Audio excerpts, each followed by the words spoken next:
Halo, perkenalkan kami dari kelompok 8 yang beranggotakan Kevin Wijaya Salim, Salonika, Ambrosius Yuda Darmawan, Adrianus Bayu Rizky, dan Iputu Erwin Putra Wiguna. Di sini kami akan mempresentasikan hasil pekerjaan kami dalam mengerjakan tugas akhir mata kuliah perilaku organisasi.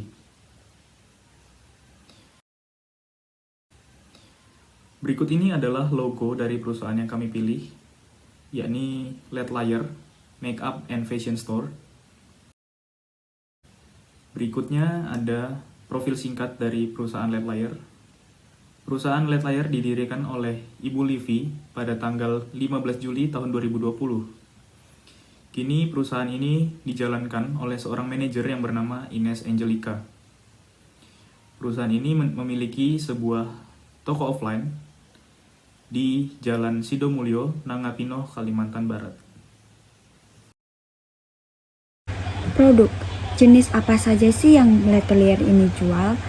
Jadi Letelier ini menjual bermacam-macam produk original yang sudah teruji dengan BPOM, sehingga para konsumen banyak yang datang untuk membeli produknya tanpa ragu-ragu lagi. Produk yang Letelier ini jual memiliki 4 jenis. Yang pertama yaitu fashion. Fashion merupakan salah satu kebutuhan yang sangat penting.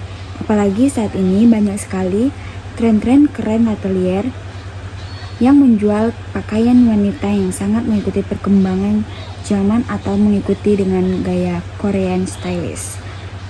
Nah, Letelier ini juga menjual berbagai pakaian seperti long dress, rok mini, dan sebagainya. Nah, kemudian yang kedua yaitu florist. Letelier ini menerima jasa pembuatan bunga. Ada banyak yang bisa di-request oleh customer. Letelier ini menerima pembuatan buket seperti money bucket, dread, stock flower, premium artificial, kemudian ada graduation flower, snake tower flower, holy matrimony wedding flower, Korean flower. Dan Letelier ini menjual produk bunga yang asli seperti mawar, melati, kembang sepatu, dan sebagainya. Nah, untuk kualitas atau bahan yang digunakan oleh Letelier ini tidak bisa diragukan lagi karena Letelier ini menggunakan bahan-bahan yang premium dan aman digunakan. Kemudian Letelier ini memiliki produk bestseller flower katalog di hari-hari tertentu seperti di hari Father's Day dan Mother's Day. Nah, setiap bulannya Letelier ini melakukan inovasi baru dalam pembuatan bunganya seperti perubahan desain atau bentuk dan warnanya. Untuk harga, kalian bisa request mau harga berapa, dimulai dari harga 50 sampai 100.000 ke atas. Nah, yang ketiga itu ada skincare. Letelier ini menjual berbagai skincare Korea dan produk lokal, di mana skincare yang ada di luar Indonesia harus wajib teruji BPOM. Nah, Letelier ini menjual produk-produk yang sudah teruji BPOM. Nah, Letelier ini juga bisa diorder di luar negeri. Contohnya seperti Sambaimi, Aksiswai, dan sebagainya.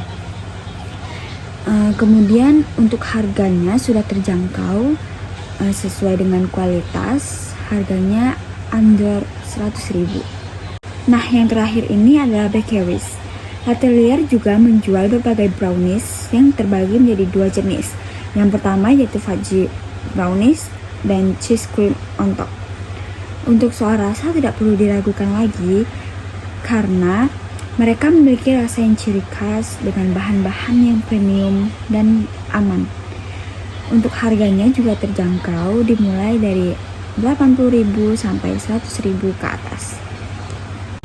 Nah, untuk segi penjualan bisnis Letelier ini terbagi menjadi 2, yaitu online store dan offline store.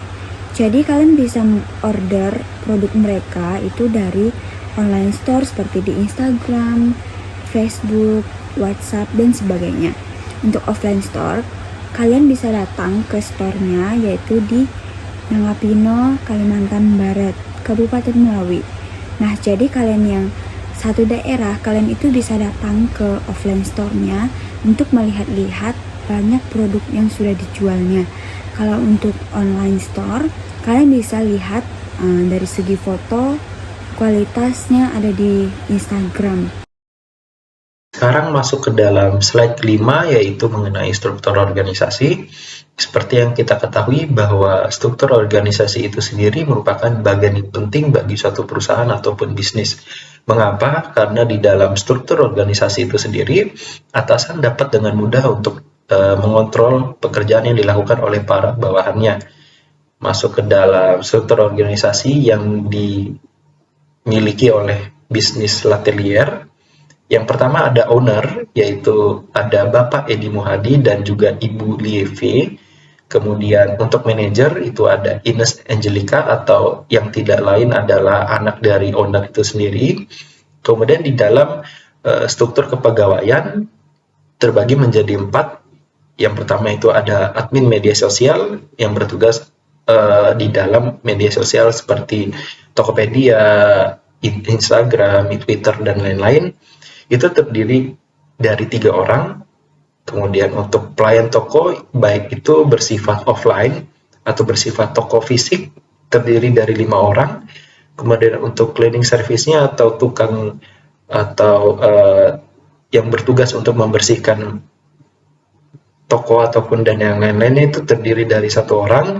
Dan yang terakhir itu ada dokumentasi yang bertugas untuk sebagai videographer ataupun editor, itu terdiri dari 3 orang. Permasalahan atau problem memang tidak bisa dipungkiri. Ini akan selalu ada dan akan selalu menjadi tantangan bagi suatu perusahaan atau organisasi untuk kedepannya. Salah satunya adalah keberagaman dalam dunia kerja. Setelah kami analisis suatu perusahaan bisnis, kami menemukan keberagaman dalam dunia kerja yang sangat mencolok di perusahaan tersebut. Keberagaman dalam dunia kerja sendiri merupakan suatu elemen atau suatu hal yang sangat penting dibutuhkan bagi suatu perusahaan untuk saat ini. Karena dengan adanya keberagaman, organisasi atau perusahaan dapat memperoleh berbagai sudut pandang, kemampuan, dan berbagai hal yang dimiliki dari setiap individu lainnya.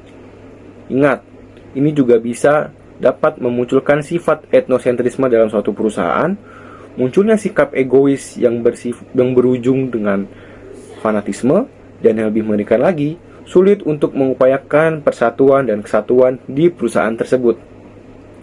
Kami menganalisis juga ada beberapa faktor penyebab yang menyebabkan keberagaman dalam dunia kerja di perusahaan tersebut terjadi atau ada.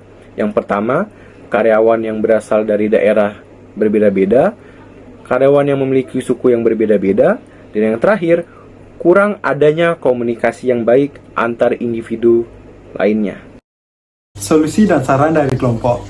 Dilakukan pengenalan lebih mendalam terkait karakter, sifat, hingga latar belakang antar anggota organisasi sehingga dapat lebih saling memahami. Manajer harus bisa menjadi komunikator dan pihak netral bila terjadi kesalahpahaman di antara karyawan sehingga suasana dapat lebih kondusif. Dalam melakukan kritik dan saran, manajer dan karyawan lebih mengutamakan penyampaian secara personal. Sekian feedback yang dapat kami sampaikan. Mohon maaf apabila ada salah kata. Sekian dan terima kasih.